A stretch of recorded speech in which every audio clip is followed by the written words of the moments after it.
할렐루야. 하나님의 은혜가 이 시간 우리들 모두에게 임하기를 주의 이름으로 축원합니다. 서로 인사하십시다. 은혜 많이 받읍시다. 인사하십시다. 말씀의 제목 한번 따라 하실까요? 저 사람을 이렇게 쓰시는 것이 기적입니다. 아멘. 믿음 되길 바랍니다. 오래전에 나왔던 영화인데요. 아마 보신 분들도 있을 겁니다. 낮은 데로 임하소서라는 영화가 있습니다. 이것은 실존 인물을 영화한 이장희 감독의 영화 감독의 작품이기도 하지요. 거기 주인공은 누구냐면 안요한, 지금은 목사님이십니다만은 그 당시에는 이제 영화의 주인공으로는 목사의 아들로부터 이제 나오게 됩니다. 이 목사님 아들이 목사님이 그렇게 큰 교회에 담임을 하진 않았고요. 시골의 어려운 교회에 담임이었는데 형제가 몇이냐면 8남매입니다. 지난주부터 굉장히 8남매가 많이 나오는 것 같아요. 근데 이 안요한 목사님이 이제 그때 아들인데 집에 생각해 보세요. 가난한데 이 양은 쟁반 같은 이 다리 달린 그 밥상에 8명 엄마 아버지까지 해서 8명 10명이 밥상에 쭈그리고 앉아가지고 밥을 먹으면 먹을 때마다 짜증날 거 아니에요. 왜 하나님 믿으면 복 받는다는데 우리 가정이 지질이 가난하냐 이게요. 그런 것부터 시작해서, 그리고 똑똑한 사람이 예수 믿기가 참 힘들어요. 근데 예수 믿으면 진짜 제대로 잘하는 사람인데 그랬습니다. 어느 정도로 이 사람이 교회에 대해서 불만해서 더 나아가서 하나님에 대해서 불만이었냐면 거의 무신론적인 차원입니다. 하나님이 있는데 하나님한테 원망하는 건 유신론적 원망인데 무신론이에요. 거의 하나님이 없다 이거예요. 그래서 주일날 그 언덕바지 위에 교회가 있었다고 그러는데, 교회인들이 이제 10시 한 40분 되면 이렇게 교인들이 올라오잖아요. 이렇게 예배드리러 올라오고 성령책 들고 올라오면 자기는 배낭을 딱 메고 그 시간 맞춰서 일부러 내려가는 거예요. 등산 가는 거예요. 그러니 아버지가 얼마나 그 속 천불 났겠어요. 아니 교인들은 지금 교회 오는데 목사 아들은 배낭 메고 일부러 그 시간에 내려가. 아주 내 아들이 그랬으면 난 머리털을 다 뽑아놨을 것 같아. 좀 네가 세상에 그럴 수 있냐 막 그러는데 할 수 없이 이제 교회 올 때는, 옛날에 그 신발 벗고 들어가는 교회들이었잖아요. 맨 뒤에 와가지고 몰래 신발 한 짝을 가지고 언덕바지 밑으로 확 던져가지고 시침 뻑 뛰고 예배 시간에 앉아 있는 거예요. 그 예배 끝나고 교회 나가려면 그 옛날엔 신발 하나도 얼마나 비쌌겠어요. 신발이 벌써 막 찾으면 시침 뻑 뛰고 그거 보면서 속으로 시 웃고 그런 거예요. 그리고 자기 일기장에다 뭐라고 썼냐면 하나님은 안 계신다, 안요한 복음 1장 1절 이렇게 써요.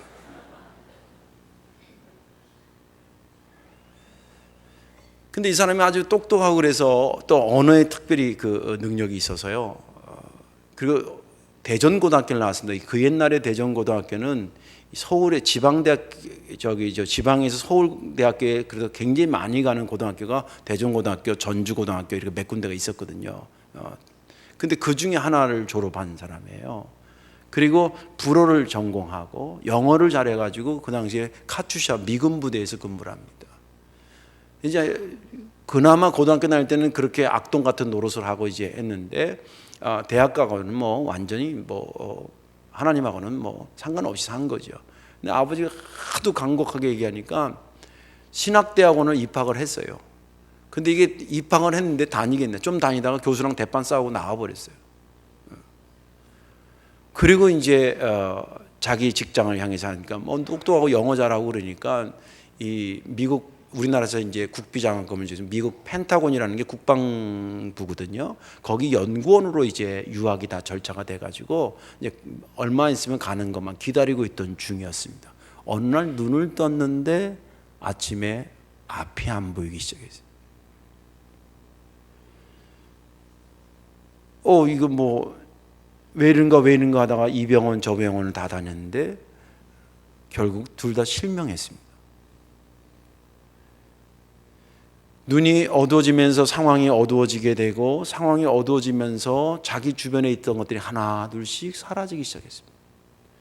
좋은 박수 받았던 것도 사라지게 되고, 미국 갈 것도 사라지게 되고, 다 사라지고, 마지막에는 안타깝게도 그의 부인과 자식도 그 곁을 떠났습니다. 그의 간증에 보면 그때 다 떠났을 때에 자기를 찾아오신 분이 하나님이었다는 거예요. 어둠 속에서 그가 하나님의 빛을 비로소 보게 됩니다. 그리고 추스려서 이제 어떻게 해서 그 다시 신학대학원 자퇴하고 나온 대학원을 다시 다니고, 그리고 목사가 돼서 새빛 맹인 선교교회를 개척합니다. 그래서 맹인들의 그 서러움을 쓰다듬어 주고 그런 내용입니다. 최근의 것이 어떻게 그분이 어떻게 사시나 제가 인터넷에 설교 준비하기 전에 제가 찾아보니까 2012년, 그러니까 불과 한 4년 전이죠. 2012년에 맹인들을 위한 요양원, 맹인 노인들을 위한 요양원이 우리나라에 하나도 없대요. 다 일반 요양원에 그분들도 섞여 나가는데 맹인 특성상 생활에 어떤 그런 어려움이 있잖아요. 근데 그런 사람들을 배려해서 만든 요양원이 없는데, 이 목사님이 여러 사람들 도움을 받아가지고 그 요양원을 했습니다. 이분도 지금 한 70 가까이 되셨어요. 제가 그분을 보면서 오늘 제목이 생각나는 거예요. 저 사람을 저대로 방치하지 아니하시고 저 사람을 끌어와서 이렇게 쓰시는 것이 기적이다. 이게 하나님의 손길이고 하나님의 기적이다. 오병의 기적만 기적이 아니라 이것 역시 새로운 차원의 기적이다. 오늘 본문에 있는 말씀은 눈물 나는 초대교회 상황을 그래도 희망적 공동체로 바꿔가시는 하나님의 손길을 느낄 수 있는 본문입니다. 예수님이 돌아가시고 나서 이 성도들이 이제 모여서 기도하기 시작합니다. 120명이 성경에 모였다고 말하고 있고, 그리고 그들이 기도하다가 전부가 다 성령을 받습니다. 예수를 아는 게 아니라 예수가 나의 죄를 위해서 돌아가신 구세주인 것을 확신하게 된 거죠. 뜨거운 불덩어리가 됐습니다. 이 불덩어리가 되니까, 여러분들 불 날 때 보면 불덩어리가 옮겨가면 또 번지고 그러잖아요. 이 성령의 불덩어리가 된 이 120명이 막 흩어지면서 복음을 증거하니까 예수 믿는 자의 수가 기하급수적으로 늘었습니다. 유대교에서 가만히 보니까 이거 내버려두면 안 되겠거든요. 이거 죽여서라도 사그라들게 해야 되겠다. 그래서 여러 사람들을 박해하기 시작하고, 심지어는 스테반이라고 하는 집사를 돌에 쳐 죽입니다. 근데 그런 장면을 우리가 못 봐서 그렇지, 돌에 맞아서 쓰러져 죽는 장면은 정말 잔인한 겁니다. 그렇게 죽일 때에 선봉에 서가지고 저놈은 죽여야 된다고 돌을 들어서 같이 던지고, 더 힘있게 던지라고, 옷 내가 다 맡아줄게, 옷 벗고 아주 그냥 제대로 던지라고 그 선동했던 사람이 누구냐면 오늘 본문의 주인공이었던 사울입니다. 이 사울이 어느 날 좋은 정보 하나를 입수합니다.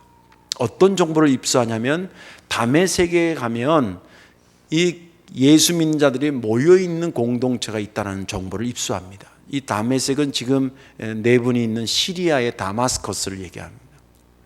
그쪽으로 이제 가는데, 가는 도중에 엄청나게 감당할 수 없는 밝은 빛이 그에게 내리쬐기 시작했습니다.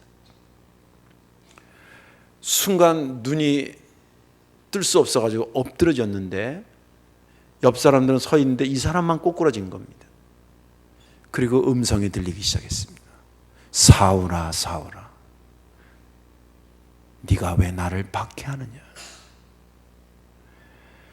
사울이 얼마나 놀랬겠어요.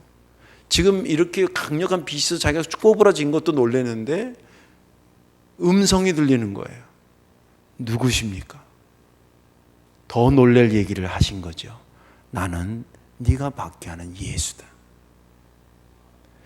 예수가 없다고 생각하고, 그것은 사실은 사울은 생전에 예수님을 한 번도 본 적이 없습니다.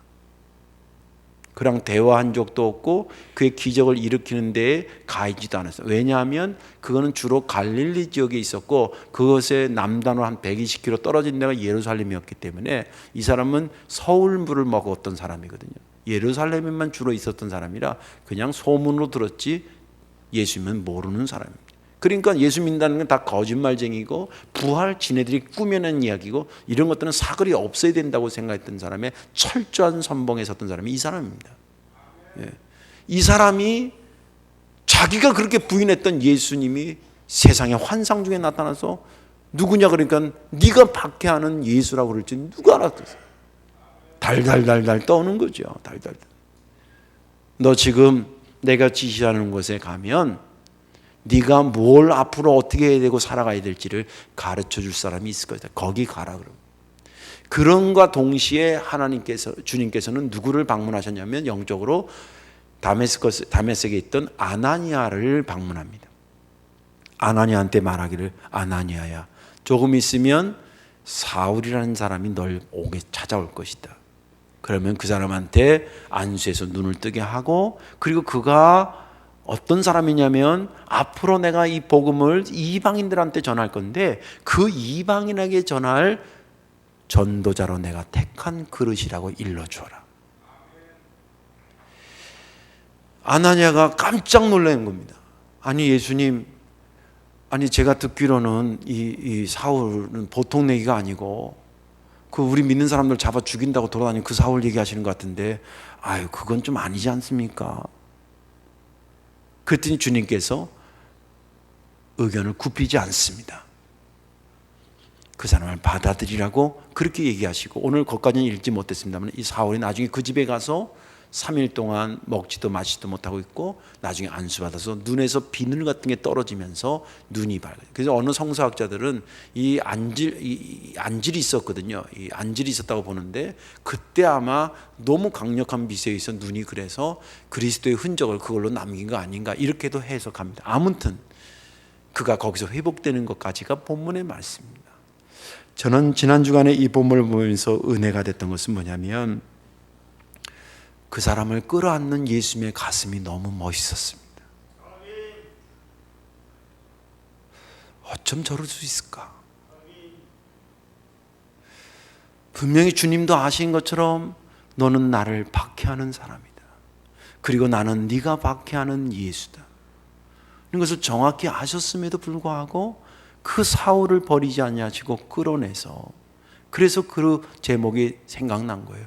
저 사람을 저 한 짓대로 저버려 내버려 두거나 하지 않고 저 사람을 불러서 이렇게 쓰시는 것이 기적이다. 오늘 말씀에 여러분들 은혜 받으시고 그 주님의 기적이 나에게 적용이 돼서 오늘 내가 여기 앉아 있다는 게 감사하십시오. 그리고 더불어 저와 여러분들이 이제 하나님의 일을 하다가 혹시 어떤 사람을 같이 손잡고 일할 때에 이 주님이 나를 바라봤던 이 복음적 시야가 저와 여러분들의 시야가 돼서 그 사람에게 손을 내미는 그런 따뜻한 손이 있는 자들이 되시기를 주의 이름으로 축원합니다. 핍박자를 변화시켜 전도자로 쓰시는 예수님의 마음은 어떤 마음일까? 그 첫째는 99%의 단점보다는 1%의 장점을 보시는 마음이었습니다. 초대교회에 있어서 이 사울의 이미지는요, 어떤 이미지냐면 거의 악마 수준입니다. 요 직전에 어떤 일이 있었냐면 그 잡으러 지금도 예수 믿는 사람 잡으러 가고 있는 중 아니에요. 그 가기 며칠 전에 어떤 사건이 있었냐면 스데반을 돌로 쳐 죽이는데 앞장섰던 사람이에요. 그러니 그것을 싸울 수는 없지만 그것을 이렇게 멀찍이면서 보는 기독교인들의 입장에서 볼 때는 아주 때려 죽이고 싶지 않겠어요, 사실은? 본능적으로는. 그러나 믿음으로 그것을 다스리고 그래서 다스리지만 그런 악마적인 거예요. 그리고 아까도 얘기한 것처럼 그 얘기를 할 때 아나니아라는 사람도 믿음이 그렇게 좋은 사람인데 아 예수님 좀 그 사람은 아니지 않아요? 이런 입장이에요. 그리고 심지어는 예수님 자신도 당신을 박해하는 사람인 줄로 알고 계셔요.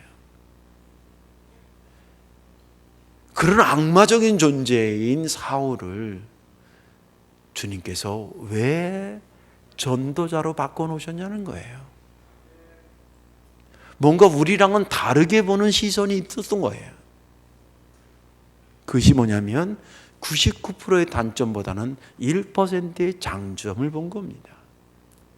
이 사울에게 있어서 99%의 단점은 여러분 아시죠? 지금 막 핍박하고 죽이고 막 이런 단점들 수구수구를 하지만 1%의 그럼 장점은 뭐냐면 열정이었습니다.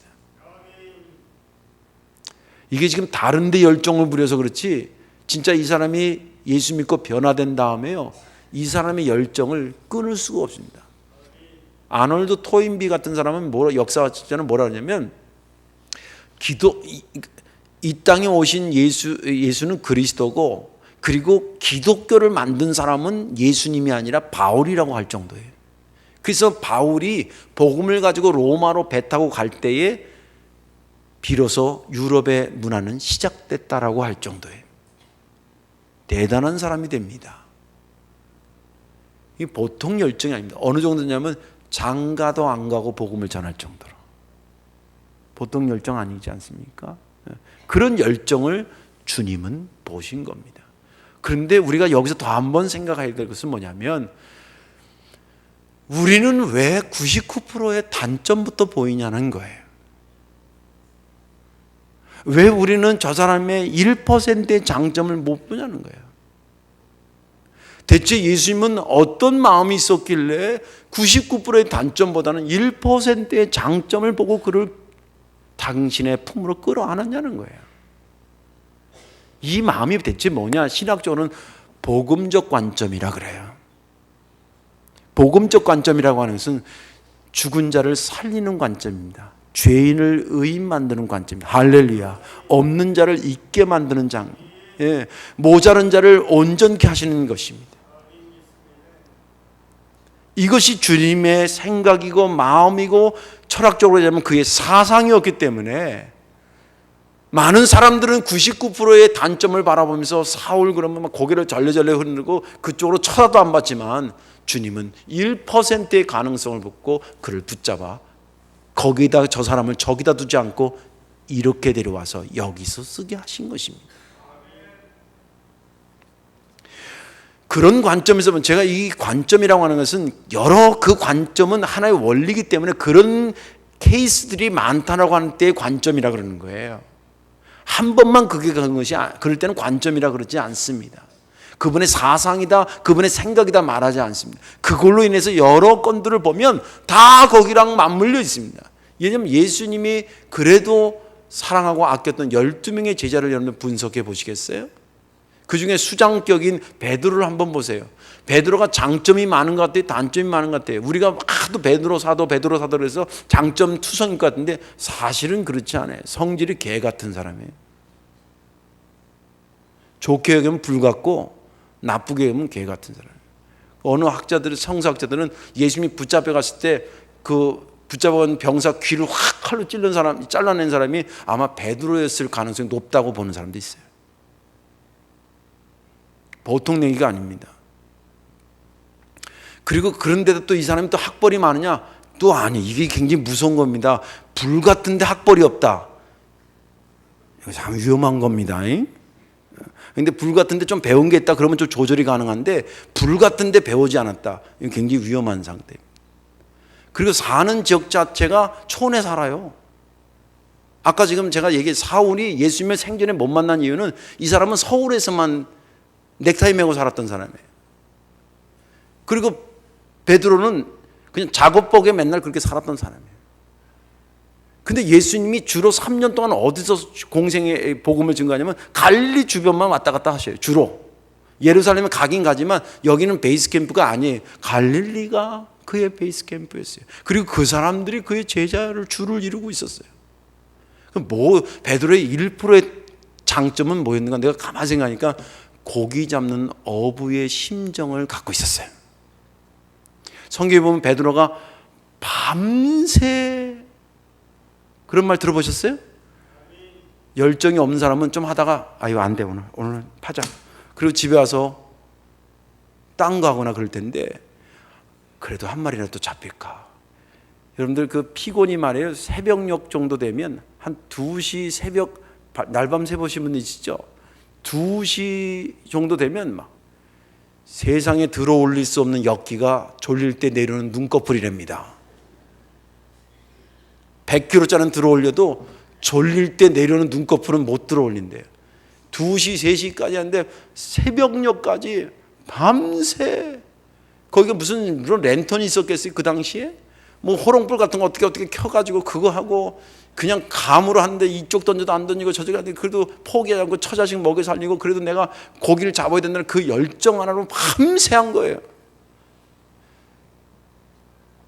베드로의 장점은 그거 보신 것 같아요.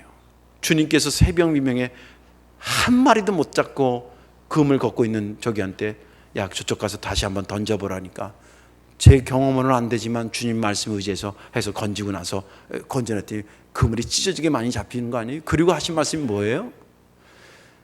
네가 여태까지는 물고기 잡는 열정으로 살았는데 이제부터는 뭐예요? 사람 낚는 어부의 열정으로 살게 될 것이다. 물론 열정이라는 단어는 거기 없지만 의미적으로 볼 때는 그래요. 베드로가 장점보다는 단점이 많은 사람이 그런데 그래서 밤새 잡아야 되겠다고 생각하는 그것으로 네가 대상만 바꾸면 사람으로만 바뀌면 가라면 가고 결국 베드로가요 로마에 가서 거꾸로 십자가에 달려서 복음 증거하다가 거꾸로 십자가에 달려서 순교한 사람이에요. 예수님이 제대로 보신 거지요.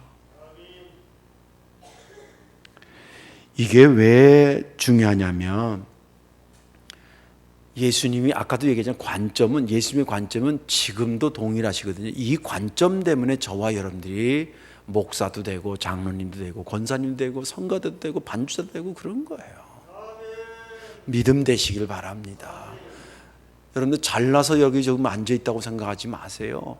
잘나서 여기 서 있는 게 아니에요. 정말입니다.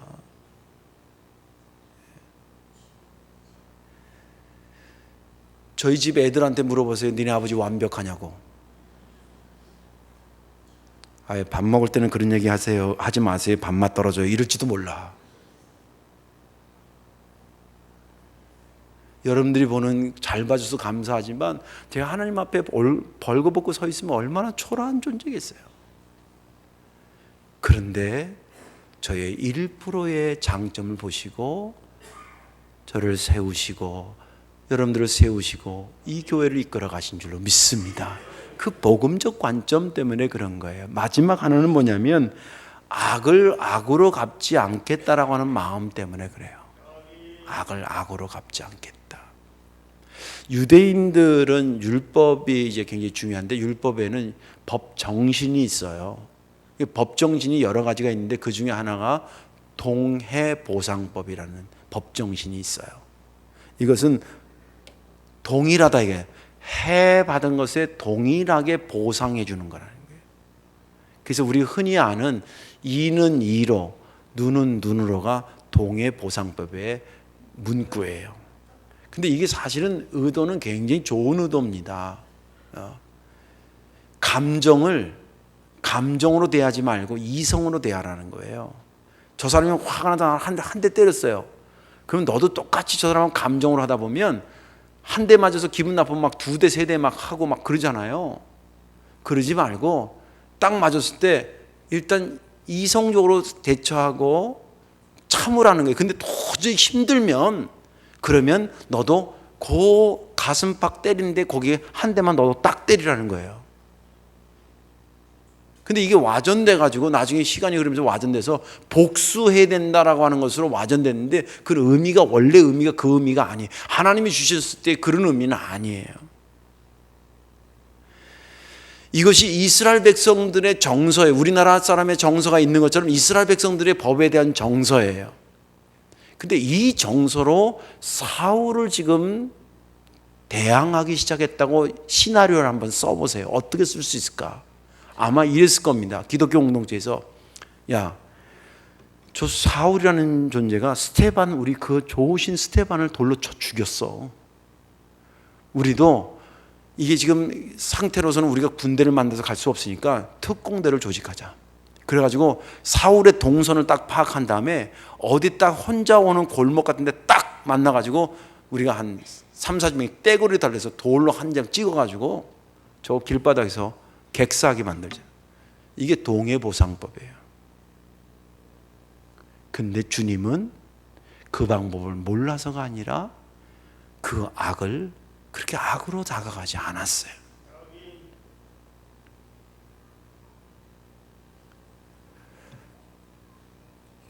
주님이니까 가능할지도 모르겠지만 사실 여러분들, 저와 여러분들이 오늘 어려운 설교를 듣고 있는 거예요. 사실은 내용이 어려워서 어려운 게 아니라 이렇게 하라고 하는 삶과 말씀과 내 삶이 많은 괴리가 있는 그 괴리만큼 괴로운 거예요. 목사의 괴로움은 다른 게 아닙니다. 내가 설교하고 그리고 강단에 내려가서 내가 사는 삶을 노력하고 해도 그 말씀과 내가 괴리가 생겨요. 참 괴로울 때가 많아요. 이 괴리가 멀어지면 폭이 넓으면 넓을수록 힘든 건데 오늘 본문은 좀 더 폭이 넓다 이 말이에요. 나에게 악을 행한 자에게 우리가 어떻게 악으로 대항하지 않고 주님처럼 선하게 대항할 수 있느냐, 이게 보통 큰 문제가 아니지 않습니까? 여러분들 기독교인들이 그런 고민들은 갖고 살아야 되지 않겠어요? 여러분들 십자가가 주는 의미가 뭡니까? 내 죄를 위해서 주님이 십자가에 달려서 피 흘렸었다고 하는 그런 의미가 첫 번째예요. 근데 그런 의미만 있는 게 아니에요. 주님의 십자가의 의미는 우리들의 죄악이 당신을 공격할 때 나는 너랑 똑같이 죄악으로 너를 공격하지 않겠다는 거예요. 여러분들 예수님 달릴 때 여기서 창 찔른 사람 로마 병사인 줄 아세요? 1차적으로 로마 병사일 수도 있지, 의미적으로 로마 병사입니까? 저와 여러분들이 아니에요?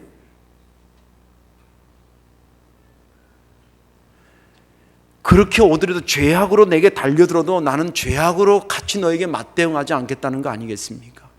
그래, 찔러라. 내가 너를 위해서 피 흘려서 네가 살아만 난다면 나는 10번이라도 20번이라도 100번이라도 죽겠다고 하신 것이 십자가 아닙니까? 십자가에 매달려 있는 형체 자체가 이게 공격형의 모습인가 수비형의 모습인가 한번 보십시오. 이것은 공격형의 모습이 절대 아닙니다. 내가 품에 안겠다라고 하는 것입니다. 저 사람을 저렇게 방치하지 않고 저 사람을 가져와서 내 품에 안겠다는 거예요. 이것이 십자가가 주는 의미 아니겠습니까? 아나니아가 말합니다. 예수님, 저 사람은 아니지 않습니까? 라고 할 때 오늘 읽지 않았지만 15절에 주께서 이르실 때 가라! 이 사람은 내 이름을 이방인과 임금들과 이스라엘 자손들에게 전하기 위하여 택한 나의 그릇이다. 너네가 괴롭고 힘들고 용납하기 힘들지 몰라도 나의 사울에 대한 입장은 이미 정해졌다. 내가 그를 쓰겠다. 내가 저가 비록 악으로 우리에게 다가들었어도 나는 저에게 악으로 다가가지 않겠다. 당신만 그러겠다는 겁니까? 우리도 그렇게 하라는 겁니까? 우리도 그렇게 살아가는 것을 포함하고 있지 않겠습니까?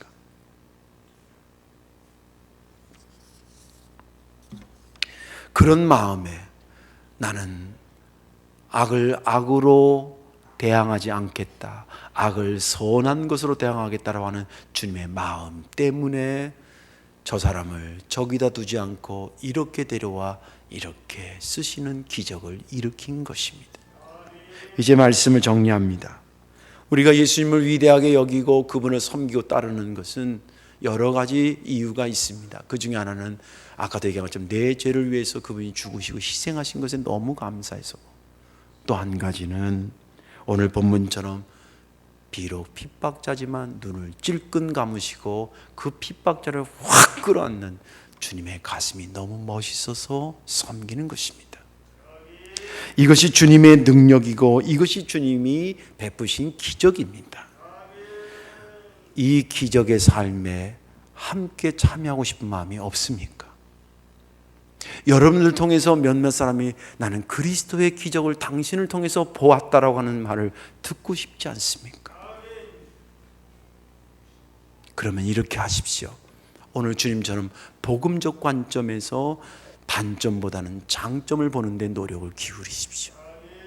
그리고 악으로 다가올 때 악으로 대항하지 말고 하다가 실패하는 이들이 있더라도 나는 선하게 반응해야 되겠다는 신념을 가지고 믿음을 가지고 기도하며 살아보십시오.